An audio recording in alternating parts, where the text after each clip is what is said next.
Live from WRAL News Headquarters in Raleigh, your number one source for local news. WRAL News, coverage you can count on. Fayetteville police officers remain on the scene of a deadly shooting. I just spoke with a relative who lost 2 family members. I'll tell you what he said just ahead. He looks up, and right where he was standing, there's a bullet hole. Breaking news, a 9-hour standoff at an apartment complex is over. Authorities in Butner took a man into custody about 2 hours ago. The WRAL breaking news tracker spoke to a witness who says this all started with a gunshot. I'm tracking 2 crashes in the Triangle right now, causing some pretty big delays. I'll show you how to get around the backups. And check out Lake Gaston right now. A little bit of blue sky trying to peek through. I'll show you who else could see some of this a bit later in the day. Legalizing mobile sports betting in North Carolina. It'll go to a vote today. And this is a live look at the General Assembly. The changes lawmakers are making as the bill gets closer to becoming law.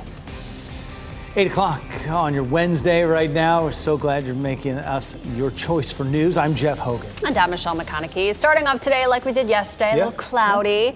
The rain is holding off for now. Meteorologist Elizabeth Gardner keeping an eye all over town, including Fayetteville. Pretty cloudy in the morning. Yeah, gray skies here. We've had a few holes in the clouds, little blue sky trying to peek through here in Fayetteville and some of our southern counties. But generally, we're cloudy. Our temperatures are on the mild side, though 63 degrees right now. We have a northeast wind at 8 miles per hour. That northeast wind is going to keep our temperatures nice and cool, and it will also help to keep some clouds around today, too. It's 59 in Roxborough, but 61 in South Hill, at 62 in Goldsboro, 64 in Southern Pines, and 67 now in Fayetteville.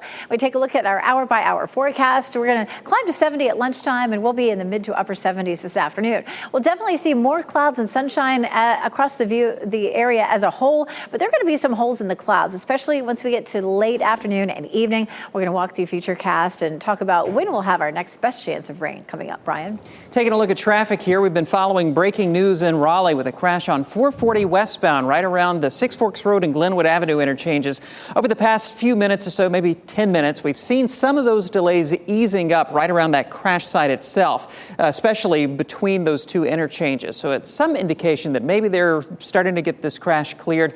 The last check, that right lane still was blocked out at 440 westbound between Six Forks and Glenwood. About a 17-minute backup showing up overall from 87 around toward Wade Avenue. But if you can pick up 440 westbound from Glenwood Avenue, you'll be on the other side of those significant delays. Also watching a crash right now on the west side of downtown Durham. Durham police say that they have closed Gregson Street between Peabody Street and Birch Avenue. It's right there around the railroad bridge, and they're blocking traffic there until they can get that crash cleared. Consider using Buchanan Boulevard as a good alternate route coming in from the north side of Durham. Elsewhere around Durham and Chapel Hill, major routes are looking good. Around Wake County, we're just getting reports of a crash with injuries in Holly Springs at Main Street at Ralph Stevens Road. We are seeing some delay showing up on the sensors there. And inside the Beltline, they're clearing a crash right now from the intersection of Wade Avenue at Faircloth Street. Seeing some pretty heavy outbound delays, westbound delays, leaving the Brooks Avenue and Dixie Trail area heading back toward Faircloth. All right, thank you, Brian. Following breaking news this morning, 2 men are dead and 2 others are injured after a shooting in Fayetteville. It happened just after 3:30 this morning. WRAL's Laura Levine is at the scene with what we've learned from investigators. Laura. Michelle, I just spoke with a relative who has lost 2 family members from this shooting here on Rembrandt Drive behind me. You can see still a heavy police presence here. Now, this man tells me that it was his 18-year-old brother and 24-year-old cousin who was gunned down here early this morning around 3:30. He got the call very early this morning and came to the scene, and that's when he learned the very tragic news.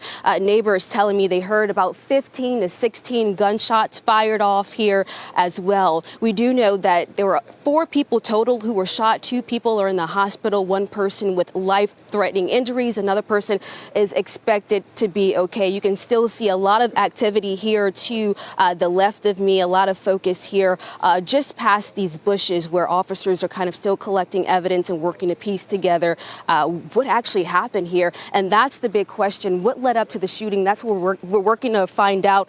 I did speak with a neighbor who tells me they did see police apprehend someone, put someone into custody. So we have not been able to confirm that from Fayetteville police just yet. They told me that their cameras from their home caught a car driving past around 3 o'clock this morning and saw a man walking around in this area. And it was the same man, they tell me, that they saw police put into handcuffs. So we're going to work to get more information confirmed about what actually happened here and keep you updated. Laura Levine, WRAL News, live in Fayetteville. We also have breaking news as a man is finally in custody now after a nearly 9-hour standoff at a local apartment complex. People who live there started returning to Edgewood Bridge Apartments in Butner after 6 o'clock this morning. They were evacuated initially as law enforcement worked to reach that man, make contact with a guy who had barricaded himself inside the apartment. Eric Miller is there now in the WRAL Breaking News tracker. Eric, you've been there for many hours, especially at the critical time when they made that arrest.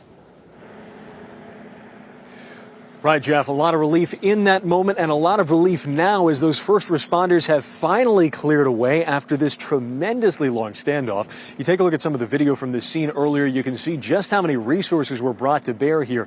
Robots, as well as deputies from Granville and Franklin counties, the SBI and Butner police, all out here trying to get this guy into custody. We're told this started right around 8:30 yesterday evening. That's when that man allegedly fired a bullet through the wall of a neighboring apartment, very narrowly missing a man who was trying to give his 3-year-old daughter a bath at the time. Talking to family, they say these were absolutely terrifying moments and way too close a call. Take a listen. So he bends down to, and put a towel around her, and he heard something go pow. When he heard pow, he reached and grabbed her. He grabbed the boys. All of them went to the floor. He scooped them into the bedroom, and he looks up, and right where he was standing, there's a bullet hole. Yeah, scary moments there. Now, the suspect did finally surrender himself right around 5 a.m. this morning. That man taken into custody without injuries. We had no injuries out here today. Still, for so many neighbors we talked to, they say it didn't have to get to this point. They say this man had caused problems for months, threatening people, cajoling, harassing. They just wonder why it took so long before something was finally done. In Butner, Eric Miller, WRAL News. A push to allow you to bet on sports using your phone could be just a few steps away from becoming law right here in North Carolina. The full state Senate today will vote on a bill to legalize it. If it passes, the bill would have to go back to the House before reaching the governor's desk. That's because the Senate made some changes to the bill, including a measure that could delay its rollout until next June. It would also make in-person cash betting legal at certain sports venues. Fewer than 5 days left now to raise the nation's debt limit and avoid a potential economic disaster. This is a live look at the U.S. Capitol building right now, where a deal to do just that will go to vote today after surviving a key hurdle late last night. The agreement passed the powerful House Rules Committee. It was a tight 7-6 vote. Some of the loudest conservative critics of the bill are members of that panel. The full House will debate the bill today before taking a vote. And Republican leaders believe they have enough support to pass it and send it to the Senate. The Treasury Department says it must be approved by June 5th to avoid defaulting on debts. A search is growing this morning for the driver who led troopers on a high-speed chase before crashing. State troopers say someone stole this car in Person County. The driver led troopers on a chase at speeds over 100 miles an hour into Durham County last night. The driver eventually crashed the stolen car near Hillendale Road and Horton Street in Durham. The person was able to run away from the car and evade authorities. And a man who lives overseas now faces federal charges, including threatening to kill our U.S. senators. Investigators say 51-year-old Eric Welton repeatedly called the offices of Senators Tom Tillis and Richard Burr and made graphic death threats. Welton is a U.S. citizen who lives in Thailand. Investigators say he has threatened Marines who work there. FBI agents arrested Welton at the Atlanta airport. If convicted, he faces up to 10 years in prison. And we now know the name of the boy killed while riding his electric scooter in a neighborhood in Apex. Ayan Vershari was a 4th grader at Combs Elementary School. He died on Monday. Neighbors tell us he and other friends were playing on Woodall Crest Drive when a car hit him. The driver was not hurt and is not facing charges at this time. Police say their full investigation will take a couple weeks. Former First Lady Rosalynn Carter is facing a new health challenge this morning. Her family revealed she's been diagnosed with dementia. They released a statement saying, quote, the 95-year-old continues to live happily at home with her husband, enjoying spring in Plains, Georgia, and visits with loved ones. Rosalynn's diagnosis comes just 3 months after former President Jimmy Carter entered hospice care at home. Now, the White House says President Joe Biden has been in touch with the couple recently and wishes them well. Time now 8:10. The push to legalize medical marijuana continues here in North Carolina. Coming up, we'll hear from a lawmaker who credits it with helping him survive chemotherapy. Plus, a member of the Manson family could be soon a free woman. What's changed that's now made her eligible for parole? 7-day forecast looking very pleasant for the next few days. We do heat up a bit Saturday, and that's when a front could bring us a round of some isolated storms. I'll go over the timeline coming up.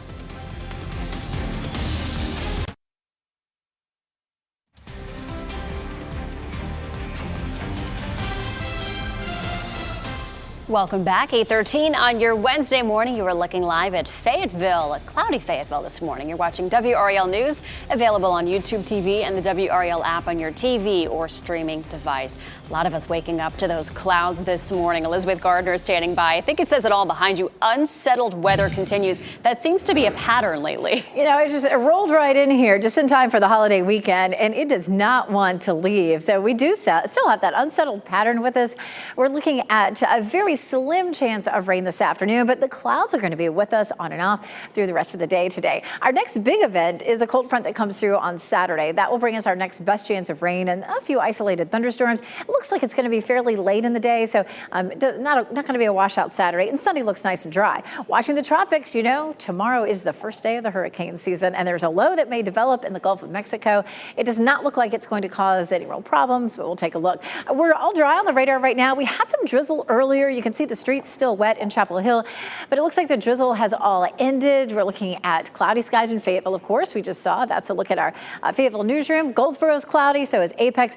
Apex starting to dry out a little bit. Salem Street was wet with some drizzle earlier, but it's improving a bit. This is a look at the big picture. This is the low that's been hanging around us for days now, sitting offshore at this point, but feeding in air from the northeast. That's what's bringing some moisture, some cool temperatures, and some cloud cover, certainly. Here's this morning, and we'll roll through, and you can see as we get closer to lunchtime, look at that, breaking out of the clouds nicely. 1 or 2 little green spots show up, so there's the potential for a very quick, tiny little shower that'll roll through. We're giving it about a 10% chance at this point. On Thursday, same story. We're going to see some cloud cover to start with. We may see an isolated shower through the afternoon, but this is not going to be much rain for us. On Friday, again, we're looking at the same sort of idea. You can see a better chance of maybe a shower down to the south on Friday at 6 p.m. And then Saturday, lunchtime, all looking good. Maybe some rain along the coast, but we're nice and dry. 6 p.m. we're pretty dry, and then we see that front dropping in, maybe with a quick shower or thunderstorm, but the rainfall potential,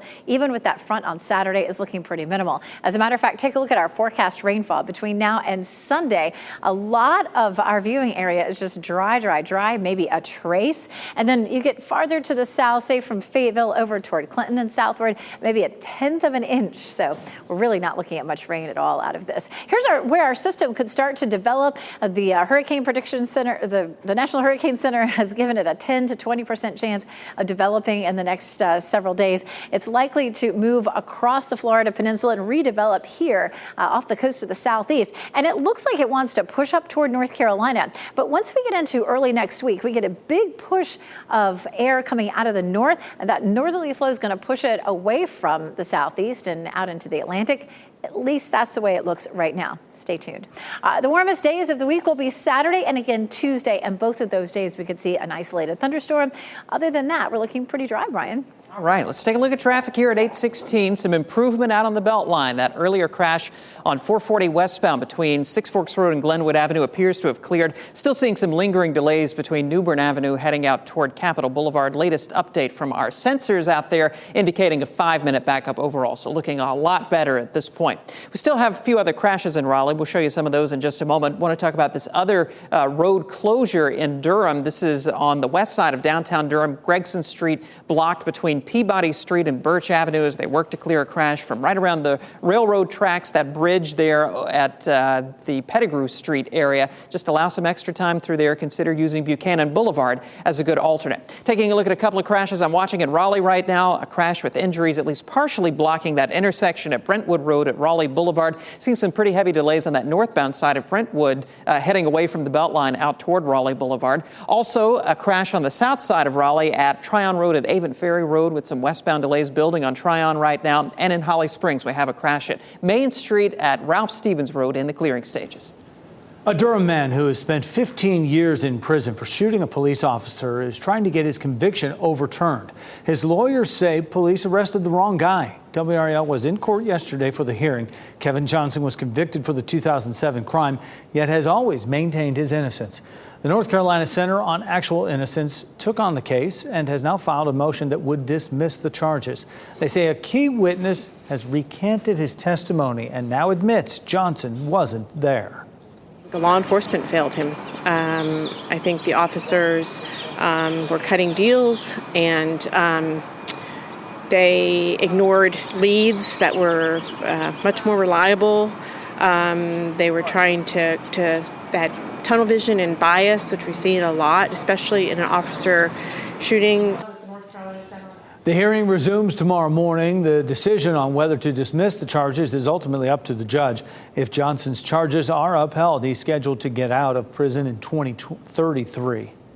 Police in Florida are ramping up their search for 3 people linked to a Memorial Day shooting on a busy beach boardwalk. This is the boardwalk here. 2 other suspected gunmen are in custody. 9 people were hurt in this, including 4 children. Newly released 911 calls are giving us more insight into the moments just after the shots started. The shooting, I think somebody got hit. You just heard the gunshot? Yes, we see the guy. 2 people got hit right now. 2 people got hit. A lady and another lady got hit. 6 of the 9 people who were shot are reported to be in stable condition at the hospital. The youngest victim was just 1 year old. A North Carolina senator is sharing his experience with medical marijuana as the push to legalize it in the state moves forward. Senator Bill Rabin of Brunswick County spoke to the House Health Committee yesterday. He survived advanced colon cancer years ago. He said his oncologist told him if he wanted to live through the chemotherapy, he needed marijuana to fight the nausea. It's the only reason I'm alive today. And there's no science behind it, but I can tell you, I know. I know. And there are tens of thousands of people in this state that could benefit just as I did. Opponents say there needs to be science behind it, not just stories. The Senate has already passed the bill to allow medical marijuana for some debilitating diseases like cancer, ALS, Parkinson's, multiple sclerosis, and PTSD. The House committee did not vote on it yesterday. New data shows nearly 1/4 of Americans have non-alcoholic fatty liver disease. That means excess fat is building up in the liver. It can lead to serious damage, but it is reversible. The disease is more common in people who are obese and in people with medical problems, including high blood pressure, high blood sugar levels, or high triglycerides. The disease tends to run in families, and Hispanic Americans are disproportionately affected. Experts say people with 2 or more risk factors should get screened.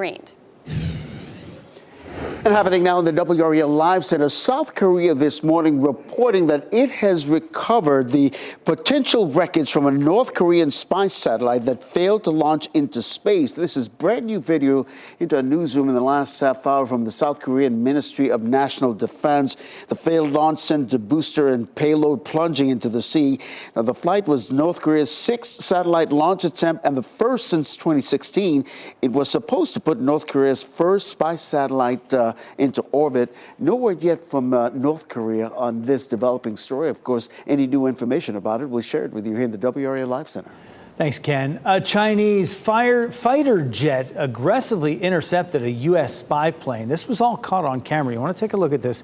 This is from the perspective on board that reconnaissance aircraft. And watch, you can see the Chinese jet flying nearby. Officials say the 2 planes were in international airspace Friday over the South China Sea. But then the Chinese jet cuts in front of the nose of the American aircraft, and watch it with the turbulence shake that cockpit right there. China claims jurisdiction over much of that sea, but international law considers it open airspace. Convicted murderer and former member of the Manson family, Leslie Van Houten, could be a step closer to parole. A California appeals court reversed a 2022 decision from Governor Gavin Newsom denying her release. Van Houten is currently serving concurrent life sentences for her role in the murders of Lino and Rosemary LaBianca back in 1971 at the direction of Charles Manson. If she were to be paroled, it wouldn't be anytime soon. Her lawyer is expecting a lengthy legal battle ahead. Archaeologists have found 3 skeletons in Pompeii. They were found in a structure that appears to be a laundry house and bakery. Tubs for washing and dyeing clothes and ovens were also found. Pompeii was buried under ash after Mount Vesuvius erupted 2,000 years ago. A Knightdale homeowner is urging everyone to be careful after finding 2 venomous snakes in her yard. Coming up at 7:30, what you should do if you end up in a similar situation this summer. Make that 8:30. And a standoff between police and a man barricaded in an apartment ends with an arrest. Eric Miller has been on that scene in the WRAL Breaking News Tracker all morning. He'll bring us up to speed. That's next.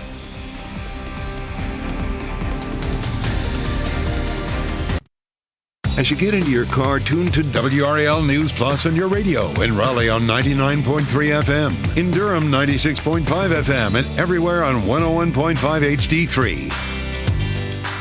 Good Wednesday morning. Time now is 8:26. I'm Michelle McConaughey. Starting off a little cloudy for your Wednesday morning. Meteorologist Elizabeth Gardner tracking if we can see any rain later today, Elizabeth. You know, our chance for rain today is really minimal. There could be an isolated shower that pops up, but most of us are not going to see rain today. We did have some drizzle this morning. It's still a little damp here in Chapel Hill, but for the most part, the drizzle is over at this point.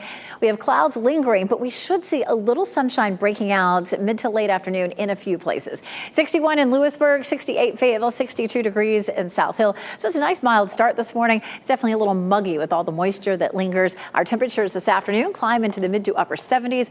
Evening dog walks will be in the mid 70s. Brian? I have some good news here as we take a look at our sensors on the roads on 440 westbound. Those earlier delays from a crash right around Glenwood Avenue have started to ease up considerably. Just a little bit of a lingering backup as you head between the New Bern Avenue and Wake Forest Road interchanges. Only about a 3-minute slowdown overall. Also in downtown Durham, just got word from Durham Police they have reopened Gregson Street between Peabody and Birch as they work to clear a crash from that area. Traffic flowing a lot more freely through there. Around the rest of Wake County, our major routes are in fairly good shape. Watch for a crash at the intersection of Brentwood Road at Raleigh Boulevard.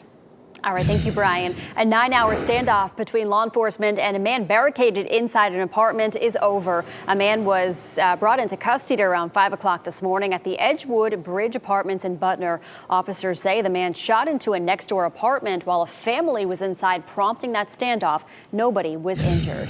And the state Senate is expected to vote today and tomorrow on the current version of a sports betting bill. It would allow you to bet on college and professional sports on your phone or other electronic devices. We'll have more news, weather, and traffic ahead on Fox 50. Shot in 4K ultra high definition. Your number one source for local news. WRAL News. Coverage you can count on. 4 people were shot here in Fayetteville. 2 died in an early morning shooting. I am live with the latest on this investigation and hearing from relatives of the victims. It's a great start out there this morning, but our temperatures are feeling mild. I'll show you who's more likely to see a bit of sunshine later this afternoon. And legalizing mobile sports betting in North Carolina will go to a vote today. We'll have a live look at the General Assembly for you this morning as changes lawmakers are making as the bill gets closer to becoming law. A lot of people wondering about that story, excited about that. So we'll have more on that for you coming up. Thanks for staying with us on your Wednesday. I'm Michelle McConaughey. And I'm Jeff Hogan. Yeah, we can't give odds on whether or not that'll happen. We just don't know. But it's a pretty good bet that at some point we will see sunshine out there. Yes. And if not today, sometime soon, Elizabeth, please, we're done with these clouds. Exactly. We are done with this weather pattern, that is for sure. But here it is anyway. It is doesn't care what we think about it. It is cloudy right now as we take a live look at Lewisburg. Lewisburg didn't really see much rain this morning or any of that real drizzle. So it's nice and quiet there, nice and dry. Temperatures are in the mid-60s. We still have a northeasterly flow, and that's keeping our temperatures cool. You know, really the trade-off is we've avoided any 90-degree days this year. I don't know that that's much of a trade-off when you have such a cold and wet Memorial Day weekend. But we take a look at our temperatures heading out. 64 in Southern Pines, a warmer 68 in Fayetteville, still 59 in Roxborough, 62 Goldsboro, 63 in Rocky Mount and Wilson. Hour by hour, we climb to 70 at lunchtime. We'll see highs in the mid to upper 70s this afternoon. We'll see more clouds and sun today, but especially if you're in our western or southern counties, you may start to see that sun breaking out mid to late afternoon. And there's just a tiny chance of a shower later on today. If you're going to be out and about this evening, we don't drop into the 60s until around 8 p.m. All right, thanks, Elizabeth. Following some breaking news this morning, 2 men are dead and 2 others are injured after a shooting in Fayetteville. It happened just before 3 o'clock this morning. WRAL's Laura Levine is at the scene with what we've learned from investigators. Laura. And it has been a very heartbreaking scene here, being here, talking to a family member who has lost 2 family members. Here behind me, you can take a look at Rembrandt Drive right now, where officers continue their investigation. A lot of the focus has been here behind these bushes, where we've kind of seen officers moving in and out of this area, investigators kind of collecting evidence around this home and structure behind this tree here. I spoke with a man who tells me that he learned early this morning it was his 18-year-old brother and 24-year-old cousin who died in this shooting. His 18-year-old brother was set to graduate from Cape Fear High School this June. He had dreams of joining the military. His 24-year-old cousin had a 1-year-old daughter. When he got the phone call, he was just heartbroken, devastated, as you can imagine. Now, we know a total of 4 people were shot here around 3 o'clock this morning. 2 other individuals remain in the hospital. 1 person has life-threatening injuries. I want you to take a listen to what Eldoris Elliott had to say when learning the news of what happened. Well, I woke up this morning getting ready to go to work, and my cousin called me to inform me that my cousin and my brother has passed away. Your cousin and your brother? Yes, my cousin and my brother. Oh, I'm so sorry. What was going through your mind? I don't know, because I had just lost a brother of a heart attack on May 8th. And so when I heard the news, I broke down. And because I don't know how much more I can take. Yeah, he walked up to us just so emotional, in tears, saying that he really wanted to say something very important and send a message to the community saying that this has got to stop. Also asking for justice for his brother and cousin. Now, right now, it is unclear if police have a suspect in custody at this time. A neighbor told me he heard about 15, 16 gunshots early this morning and that he did see police take someone in. So we are pressing for more answers as this remains an ongoing investigation. Laura Levine, WRAL News, live in Fayetteville. We also have breaking news as a man is in custody after a nearly 9-hour standoff at a local apartment complex. Neighbors started returning to the Edgewood Bridge apartments in Butner around 6 a.m. They were evacuated as law enforcement worked to reach the man who had barricaded himself inside. Butner police say it all started last night when a man shot a bullet through a neighbor's wall. Family members told us that shot narrowly missed a man on the other side who was giving his 3-year-old child a bath. So he bends down to, and put a towel around her, and he heard something go, pow. When he heard pow, he reached and grabbed her. He grabbed the boys. All of them went to the floor. He scooped them into the bedroom, and he looks up, and right where he was standing, there's a bullet hole. That standoff finally ended just before 5 a.m. The suspect gave himself up to police and now faces a list of charges.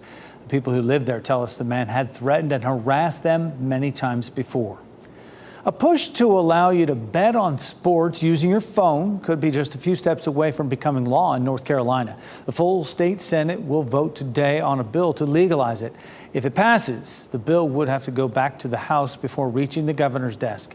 That's because the Senate made some changes to the bill, including a measure that could delay its rollout until next June.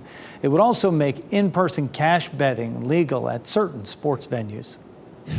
There is less than 5 days left to raise the nation's debt limit and avoid a potential economic disaster. This is a live look at the U.S. Capitol, where a deal to do just that will go to a vote today after surviving a key hurdle late last night.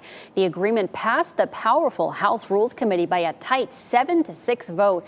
Some of the loudest conservative critics of the bill are members of that panel. The full House will debate the bill today before taking it to a vote. Republican leaders believe they have enough support to pass it and send it to the Senate. The Treasury Department says it must be approved by June 5th to avoid defaulting on any debts. A search is growing this morning for the driver who led troopers on a high-speed chase before crashing. State troopers say someone stole the car in Person County, and the driver led troopers on a chase at speeds over 100 miles an hour into Durham County last night. The driver eventually crashed the stolen car near Hillendale Road and Horton Street in Durham. That person was able to run away from the car and authorities. We'll learn more today about possible changes to the way your child learns science in North Carolina public schools. The State Board of Education begins its monthly meeting at 9 o'clock this morning. Members will unveil proposed revisions to science standards. They will not be up for vote, only for discussion. Another big topic on the agenda today is changes to middle school and junior high school sports rules, including adding mercy rules and excluding Sundays from makeup game days. Well, it is now up to Governor Roy Cooper to decide if our state's largest health insurer should get a break from government oversight. A bill to ease regulations for Blue Cross Blue Shield of North Carolina is on his desk. It passed the General Assembly with bipartisan support. Blue Cross Blue Shield says the changes are needed for it to stay competitive. But opponents, including the state insurance commissioner, say it could lead to higher health care costs. The governor's office says he will review that bill. 8:38 right now. The 2023 hurricane season starts tomorrow. And coming up, we'll have a look at predictions and how many named storms we could see. Plus, an urgent warning from top AI industry leaders. The reason they're saying artificial intelligence could lead to human extinction. And here we have a live look outside in Apex this morning. Another wet start to our morning. Misty in some areas. Starting to dry out there down Salem Street in Apex. We'll tell you what conditions are on the way the rest of the day as meteorologist Elizabeth Gardner tells us what to expect.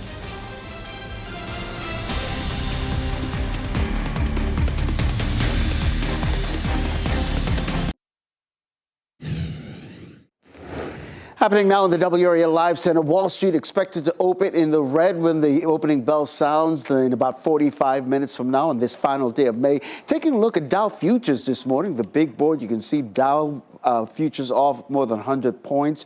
Similarly, the S&P, NASDAQ, all in negative territory.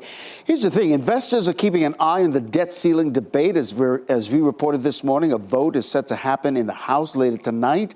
Investors also waiting for new information on manufacturing and job listings.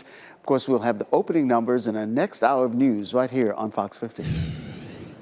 Thank you. Taking a look at Futurecast, we're going to start off, of course, with gray skies. We're seeing that all across the viewing area right now. We take it out to lunchtime. We might begin to see a few hints of breaks in the clouds, but it's not really likely to happen until maybe mid-afternoon that we see more widespread breaks in the clouds, some sunshine popping out. We might see an isolated shower with one or two little green blobs show up here or there during the late afternoon or into the evening, but generally we're going to stay dry for the afternoon. But again, more cloud cover than sunshine, certainly. This is a live look at Lewisburg. And you can see it's gray right now. The streets are dry. We had some drizzle around the Triangle area this morning. The drizzle is all over and everything's starting to dry out nicely. Our temperature mid-60s. It's been a mild night. It's a mild morning. Our dew point's up at 61, which is not terrible, but it's a little more sticky than what we've seen for parts of the spring.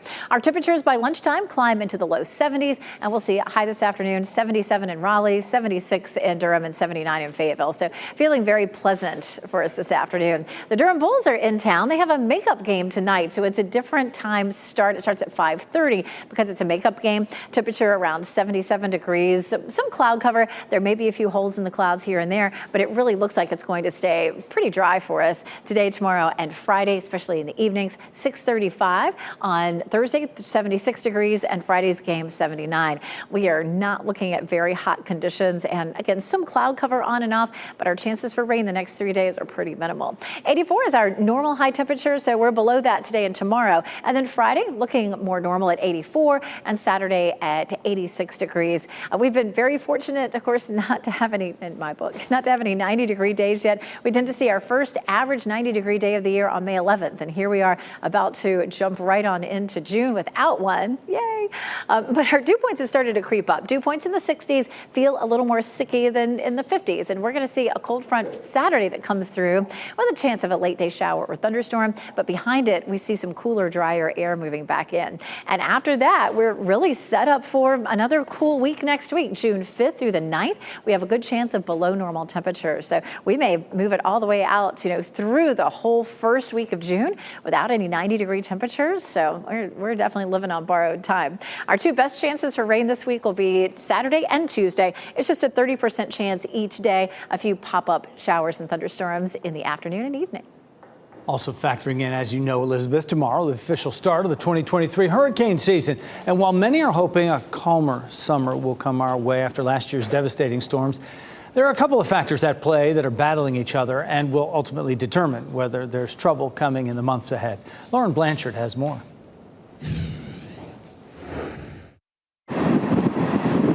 Hurricane season is right around the corner, officially kicking off in the Atlantic on June 1st. The National Oceanic and Atmospheric Administration says they are predicting 12 to 17 named storms, with 5 to 9 becoming hurricanes and 1 to 4 that could become devastating storms. It's definitely kind of a rare setup for this year.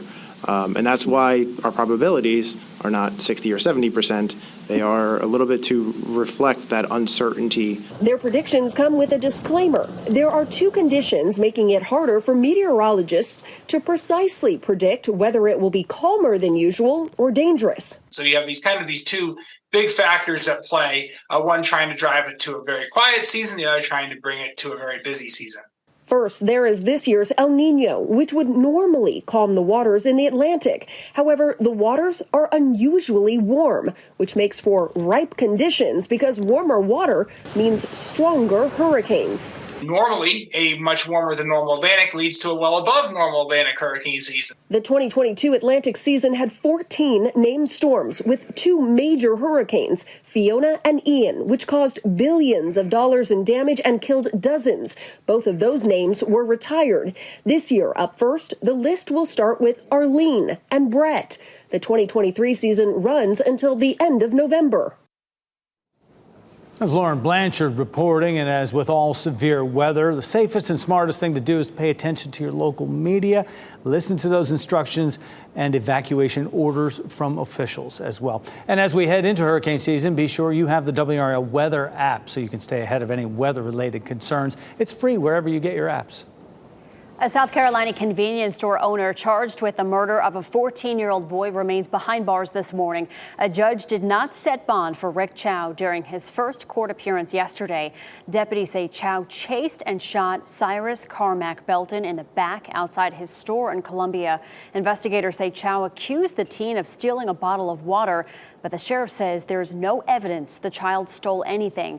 Protesters have gathered outside the store since that shooting, demanding justice for Cyrus and his family. Fort Bragg will officially become Fort Liberty Friday after months of preparations. We got a sneak peek at one of the Post's new central features, the Sunset Liberty March. It will mirror one that happens every day in Holland, where 48 Allied soldiers, including members of the 82nd Airborne Division, died fighting for that country's liberty.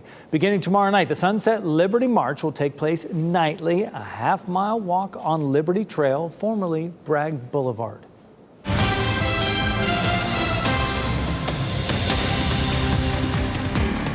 June, tomorrow. It's filled with lots of family-friendly events. And WRAL lifestyle editor Kathy Hanrahan is here with us this morning with a few to check out this weekend. Kathy, the first Fruits Farm Memorial Balloon Festival that was supposed to happen last weekend, but it did get moved because of the rain. I've been to this. It is so much fun. Hot air balloons are just so magical when you see them in person. I've flown in them. It's just fantastic. This festival is happening Saturday and Sunday in Lewisburg. There's going to be carnival rides, vendors, tethered balloon rides, balloon glows. Tickets are $5 for children ages 6 to 12. Everyone else is $15 admission, but it's really fantastic to see those balloons up close. Oh my gosh, it is. And I even got to go up in one. That was cool too. It's awesome. And in Raleigh, there's a free family event at the North Carolina Museum of History. This is really great too. On Saturday from noon to 4 p.m., enjoy Family Fun Fest at the museum. It's free admission, okay? Music, storytelling, hands-on activities.